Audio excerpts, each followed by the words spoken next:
Here with Jeff Jarnecke, Associate Director of Championships at the NCAA and the liaison for the Wrestling Committee here at the NCAA Convention. And a lot of people question on the NCAA's involvement in wrestling, but Jeff, you guys have done a lot of great things in promoting the championships, especially at the Division I level. What is your role here at the NCAA Convention, and why is it important for the NCAA and the NWCA that you guys are here? Sure.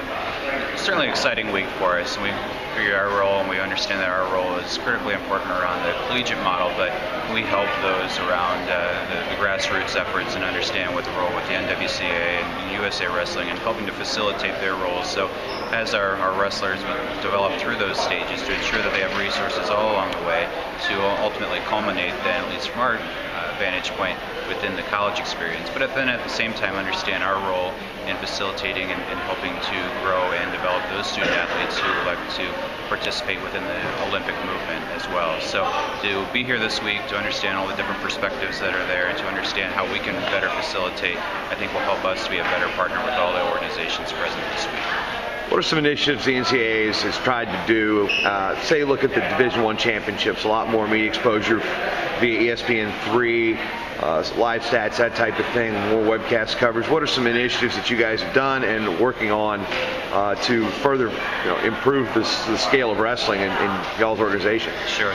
In terms of what we're doing around the championship specifically, we're working on enhancements for our student athletes in terms of what other amenities, both within the competition facility and the ancillary facilities that we have around the event, as well as our fans in terms of better understanding how they want to consume what they're seeing and engaging them in different ways than we have before. In the live sports radio, for example, this past year was one of the features, and then integrating the video boards and ribbon boards in the venue so they better understand and can see and interact and engage with us.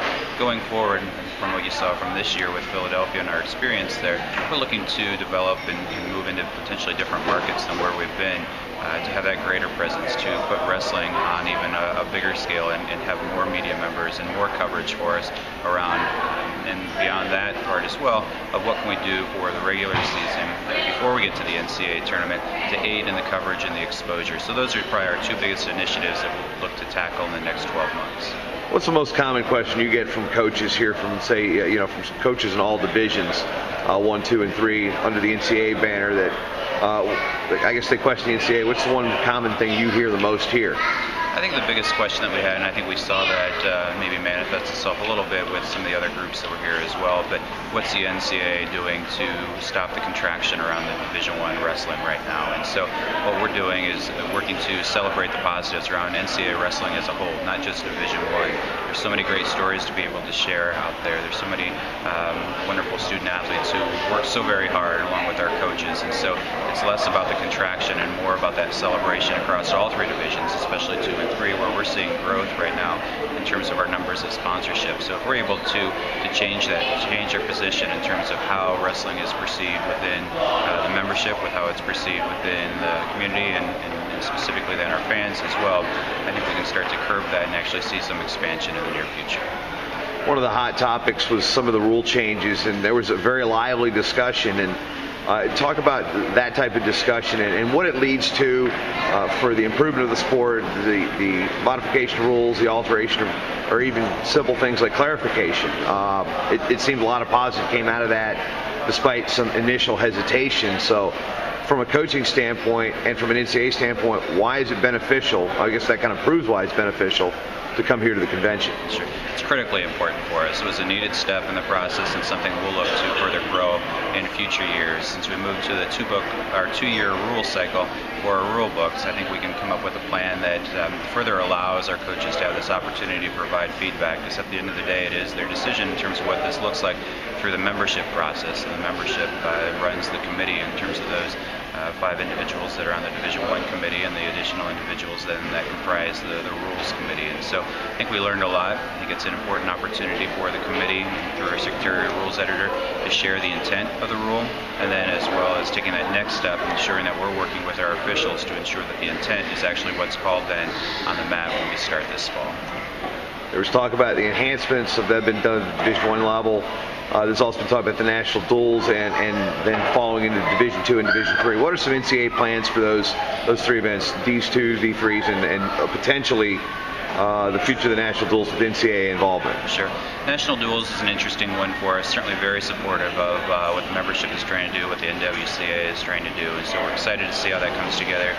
We're willing and able to offer resources to the extent that we can, to the extent that it makes sense, to ensure that that is successful. So we're excited to see what that looks like for this coming year, and again, playing whatever role we can going forward with that, if that's the direction that they elect to go.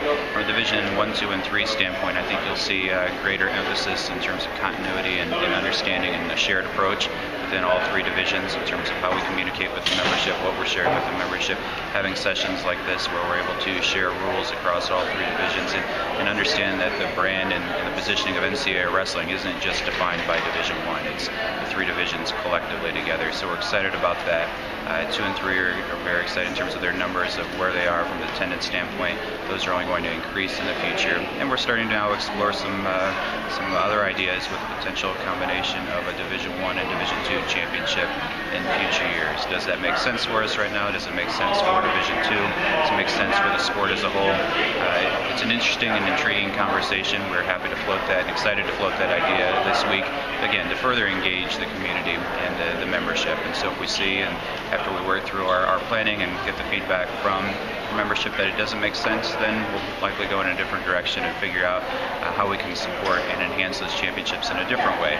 But if it does make sense, then the positioning of NCAA wrestling, regardless if that happens, but the positioning of NCAA wrestling could be even more exciting in the next 3 to 5 years.